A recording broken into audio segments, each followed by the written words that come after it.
Welcome to Top 10 Archive. You know we've all made bad decisions. But when was the last time your decision cost you millions?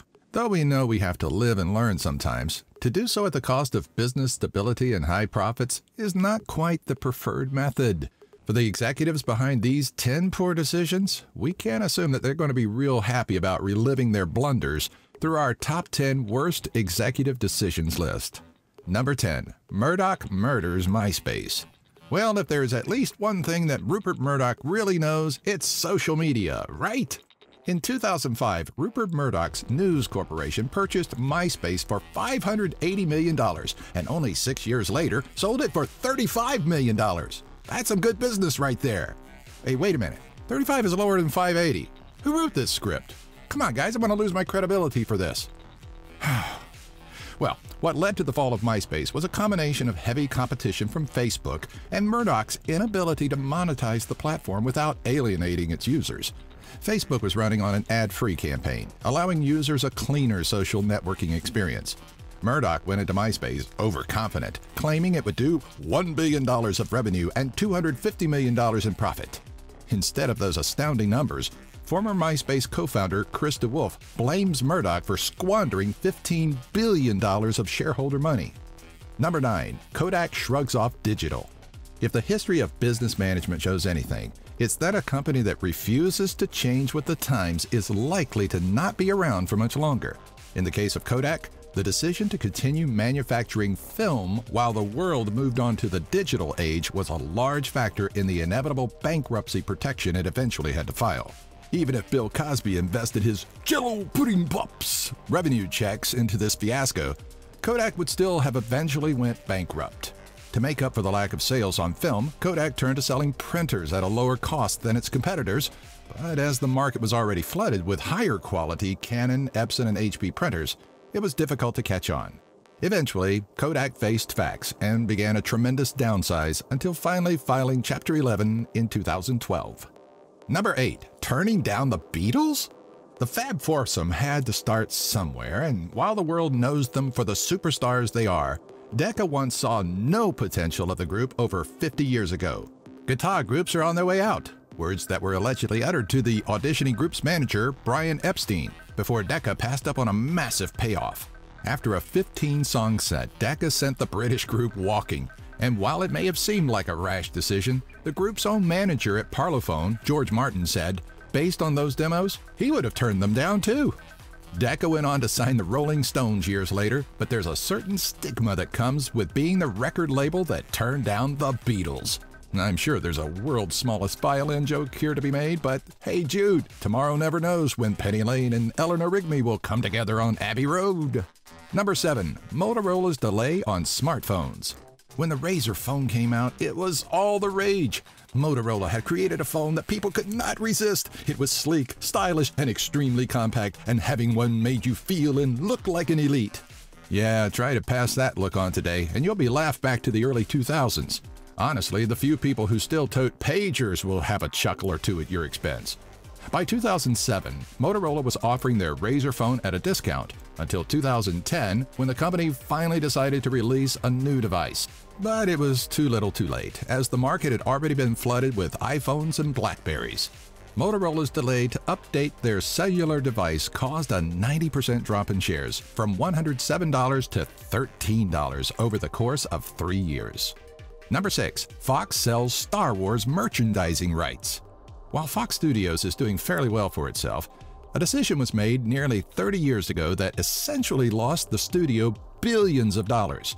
You may have heard of a small amateur film called Star Wars, a little nothing sci-fi adventure that spawned a film franchise, comic books, countless action figures, and enough apparel to clothe a third world country.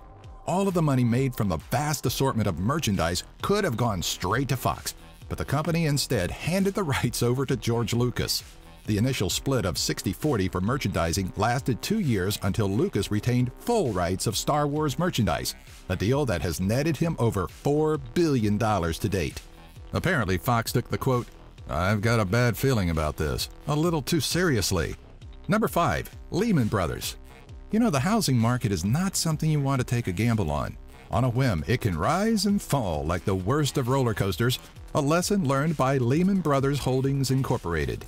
Lehman Brothers was founded in 1850 by Henry and Emanuel Lehman, surviving a lengthy 158 years until a series of bad business decisions forced the company to file Chapter 11 bankruptcy protection in 2008. So, what happened to Lehman? By 2007, the company was borrowing $31 for every $1 in equity it had to purchase mortgage-backed commercial real estate. When real estate was booming, it seemed like a great plan to purchase and sell off real estate for profit. As the recession hit and the market nearly crashed, Lehman felt the weight of their investments as properties became impossible to unload on, and the housing market fell faster than Dorothy's house did on the Wicked Witch of the East. In the end, Lehman collapsed, unable to gain support to keep it up and running. Number 4. Coke's new formula. Why did Coca-Cola decide to change the formula it used to make its popular soda?